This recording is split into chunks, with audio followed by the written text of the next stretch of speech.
Bom, gente, então mais um exercício aqui, tá? De Logit, Probit, MPL, tá? Aí, esse aqui é o exercício do segundo semestre da prova do segundo semestre de 2017, tá? Considere o seguinte modelo de falência empresarial, né? Aí ele dá aqui, né, todas as variáveis explicativas são variáveis dummy, se a empresa é familiar, se a empresa é listada na bolsa, se a empresa for de grande porte, GDE, e se a empresa for de médio porte, MED. Ele dá os coeficientes do modelo Logit e dá os respectivos p-valores e dá os efeitos marginais. Lembrando, gente, a gente só interpreta os efeitos das variáveis, e no caso de Logit e Probit, por meio dos efeitos marginais.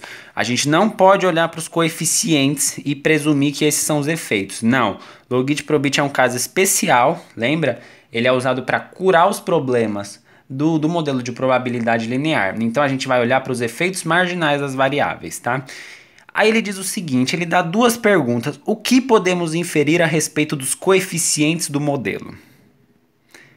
Como interpretar o efeito de familiar? Bom, antes de tudo, gente, vamos pensar. O que podemos inferir a respeito dos coeficientes do modelo? Os coeficientes são quem? São esses caras aqui.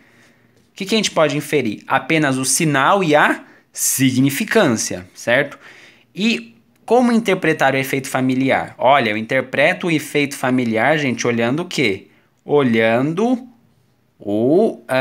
os efeitos marginais, concorda? Então vamos lá, né? Vamos lá. Aqui já tem as respostas, mas vamos analisando um por um, tá? Letra A. Somente a significância do coeficiente da variável pode ser considerada e a empresa ser familiar eleva em 5% a probabilidade da firma abrir falência. Bom, tá errado essa, certo? Por que tá errado, ó? Porque não é somente a significância do coeficiente, é a significância e o sinal, certo? Olhando para o efeito marginal, ser familiar eleva em 5% a probabilidade da firma abrir falência, certo? Ou seja, o problema é que aqui ele deu em porcentagem, mas é em pontos percentuais, gente, e não em porcentagem como ele havia dito, entendeu? Ou seja, o que está errado nessa letra A? Primeiro, você só achar que é só a significância do coeficiente, quando na verdade é o coeficiente e o sinal, e o efeito está mal interpretado. Veja, ele olhou para o efeito marginal, que é 0,05, que é 5 por 5. Multiplicado por 100 é 5, só que não é em porcentagem, é em pontos percentuais. Letra B, somente a significância e o sinal do coeficiente da variável. Tá certinho.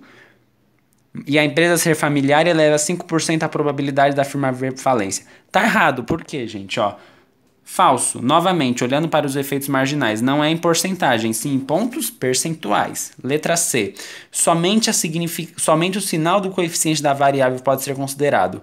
Errado, é o sinal e a significância. E a empresa ser familiar eleva 5% a probabilidade da firma abrir falência. Errado, concordam? Por quê?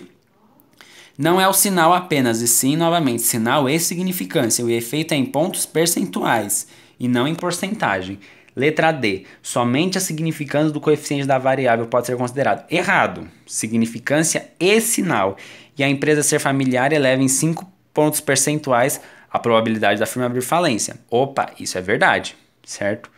Isso é verdade, ou seja, o que está errado aqui? É apenas a significância do coeficiente, certo? Ou seja, não é só a significância, mas o sinal também. Letra E. Somente a significância e o sinal do coeficiente da variável pode ser considerado. A empresa ser familiar eleva em 5 pontos percentuais a probabilidade da firma abrir falência. Tá certo, por quê?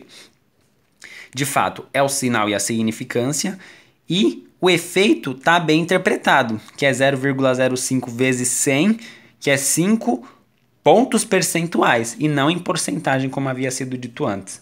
E a letra F? Somente o sinal do coeficiente da variável. Errado, certo, gente? Errado. Por quê? Porque não é só o sinal que deve ser considerado, mas sim sinal e a significância. É isso então, tá? A letra E que é a verdadeira. Beleza? Brigadão.